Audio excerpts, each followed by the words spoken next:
අද අපි බලමුද අපේ මේ පුංචි බනී පැටිය කොහොමද හැදුනේ කියලා.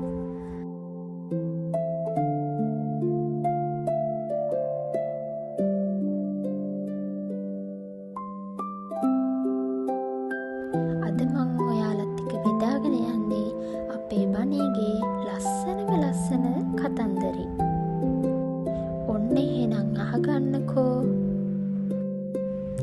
එක්තරා ලස්සන මල් නිම්නයක බනී කියලා පුංචි හාපැටියෙක් ජීවත් වුණා.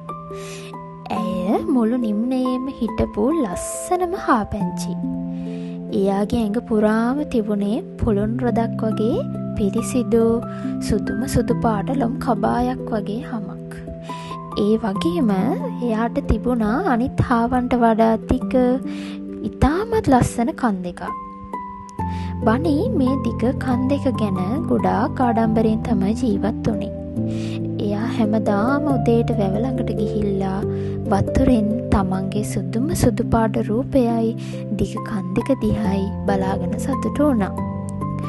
ඒ වගේ මෙයා හිතුවා මේ මුළු වනාන්තරයේම මං වගේ ලස්සන කන් දෙකක් තියෙන සුදු හාපැංචියෙක් තවත් නැහැ. එයා එයාට මේක කියාගත්තා. කාලය කෙමෙන් ගෙවිලා ගියා. දවසක් මේ මල් නිම්නයට අලුත් අමුත්තෙක් ආවා. ඒ තමයි චූටි බන්ටි කියන පොන්චි කෙටි කන් තියෙන හාපැටිය. බන්ටිගේ කන් දෙක හරීම කොටයි. ඒ වගේම ඇඟේ ලොම් ටිකක් දුඹුරු පාටයි.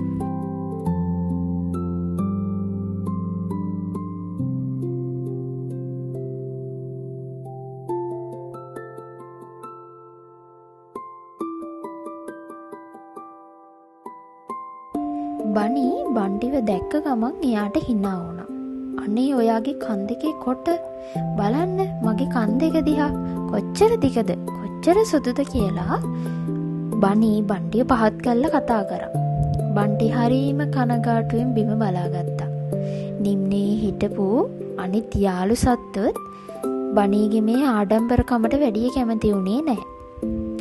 ඒත් බනී දැනගෙන හිටියේ නෑ සොබාදහම ඇයට මේ කන් දෙක දුන්නේ නිකම්ම ලස්සන වෙන්න විතරක් නෙමෙයි වෙනත් විශේෂ කාර්යයකටත් එක්ක කියලා.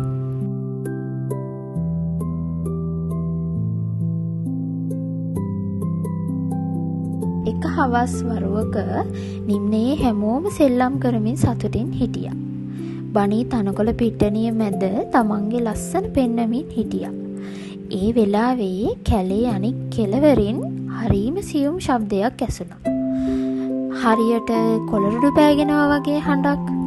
අනිත් සත්තු කාටවත් ඒ සද්දය ඇහුනේ නැහැ. මොකද ඒක හරීම ඈතින් ඇහුණු පුංචි සද්දයක් නිසා.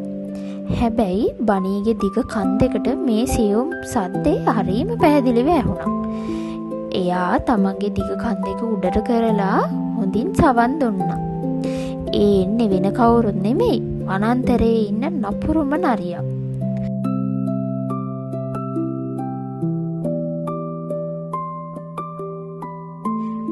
නරියා සත්තුන්ට හොරෙන්ම පිට්ටනිය දිහාවට ඔන්න එනවා. බනී බය වුණා. ඇයට වහාම දුවලා ගිහිල්ලා Tamanගේ බේරීම සලසගන්න තිබුණා. මොකද එයා හිටියේ හැංගෙන්නත් ලේසි තැනක. හැබැයි එහෙම වුණොත් අහිංසක බන්ටි ඇතුළු අනිත් සත්තු හැමෝම නරියට ගොදුරු වෙනවා. බනී තමන්ගේ ආඩම්බරකම අමතක කළා. එයා එයාගේ උස්සහලින් කෑ ගැහුවා යාළුවනේ ඉක්මනට දුවලා එන්න. නපුරු නරියා එනවා. මට ඒක ඇහුණා කියලා.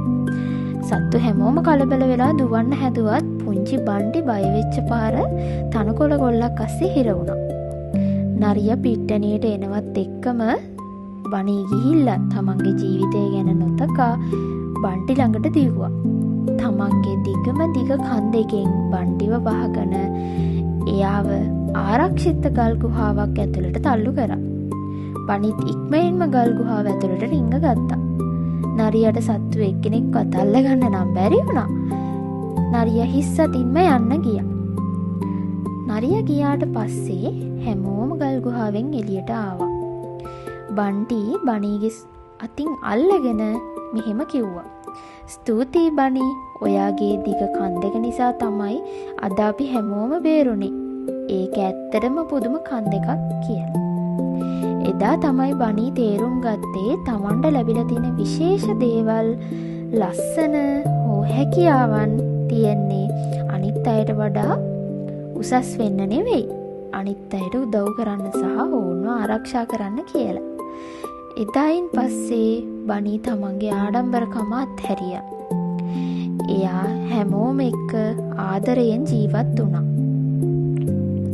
මේ කතාවෙන් අපිට ගන්න තියෙන ආදර්ශය තමයි අපිට ලැබිලා තියෙන රූපය, ධනය හෝ දක්ෂතාවයන් ගැන අපි කිසි විටකත් ආඩම්බර වෙන්න ඕනේ නැහැ. සැබෑ ලස්සන රැඳිලා තියෙන්නේ අපේ බාහිර පෙනුම මත නෙවෙයි. අපි අනිත් අයට උදව් කරන අපේ කරුණාවන්ත හදවත තුළ.